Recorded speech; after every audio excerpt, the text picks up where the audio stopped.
As Eliam's influence continued to grow, so did the weight of the responsibility he carried. At times, the burden felt overwhelming, and he began to question whether he was truly on the right path. The pushback he received from some corners of society, coupled with the personal sacrifices he had made, led him to moments of deep doubt. In these quiet moments, Eliam would reflect on the life he had left behind. There were times when the simplicity of conforming to societal expectations seemed appealing again. He had, after all, lived a life of ease and privilege before this transformation. The wealth, the security, the social acceptance. Had he been foolish to give it all up?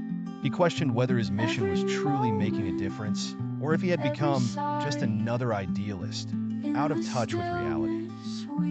The enormity of the task, challenging deeply ingrained societal values and norms, seemed impossible at times.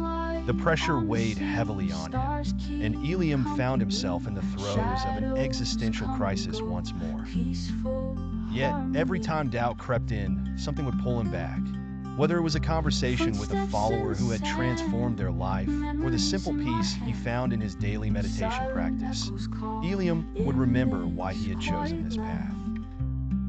He reminded himself that doubt was a natural part of growth, and it didn't mean he was on the wrong path.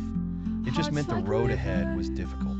Out of his doubts, Eliam began to think on a larger scale. His vision of personal transformation was no longer enough. He realized that if real change was to happen, it needed to extend beyond individuals. It had to touch society as a whole. He began to see that his philosophy of harmony, balancing material and spiritual needs, could be applied to broader societal reforms. He imagined a world where institutions were built around principles of balance and compassion rather than profit and competition.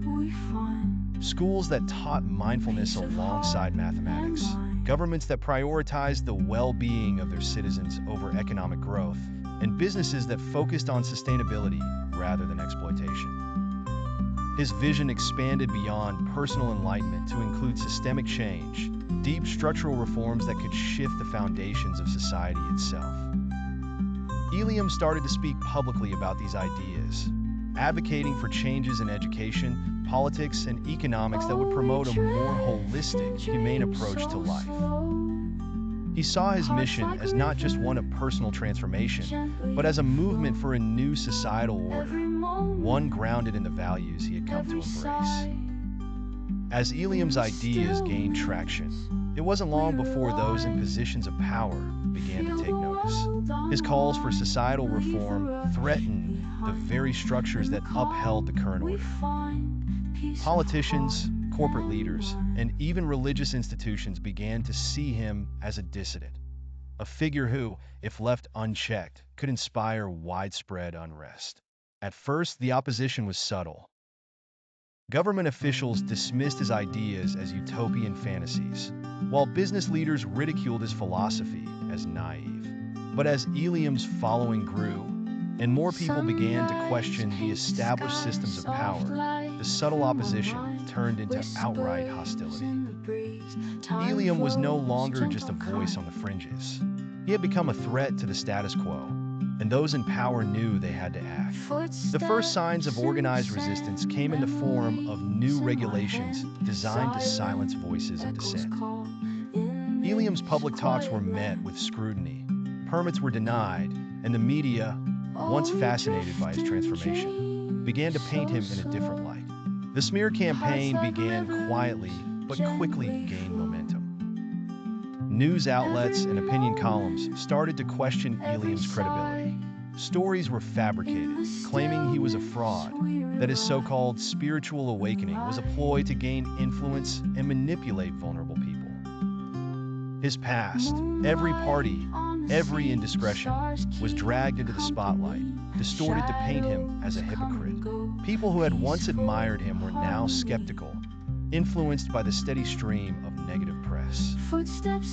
Former friends, some of whom had grown resentful of his transformation, provided interviews claiming that Eliam had always been manipulative and self-serving. The smear campaign was relentless, designed to discredit him and turn public opinion against him. Eliam, though hurt by the personal attacks, knew that this was the price of challenging the system. He had expected resistance, but the depth of the betrayal stung. Still, he remained focused on his mission, refusing to engage in the negative discourse.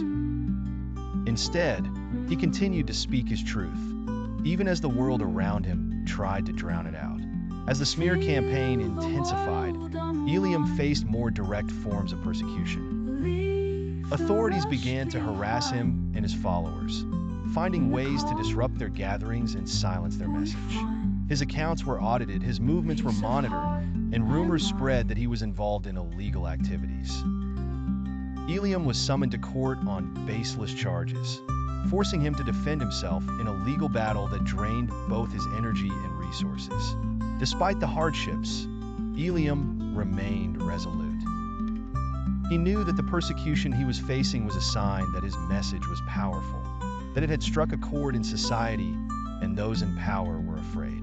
But the attacks took a toll on him personally. The stress of constant scrutiny, the legal battles, and the betrayal of people he once trusted weighed heavily on him. He felt isolated, even as his community continued to grow. There were moments when Eliam wondered if it was all worth it. The price of standing up for his beliefs had been higher than he anticipated, and the road ahead seemed even more perilous.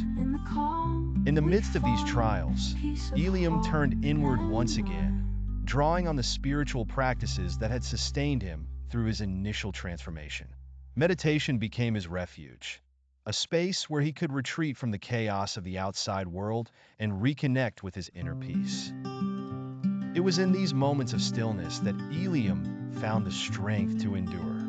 He reminded himself that every great change had been met with resistance, that history was full of examples of visionaries who had been persecuted for challenging the status quo. Eliam knew that he was not alone in this struggle. His fight was part of a much larger journey for humanity. His personal trials were insignificant compared to the larger mission of awakening consciousness and reforming society. With each passing day, Eliam's resolve grew stronger. He refused to let the persecution break him. Instead, it became a source of strength, a reminder that his mission was bigger than himself.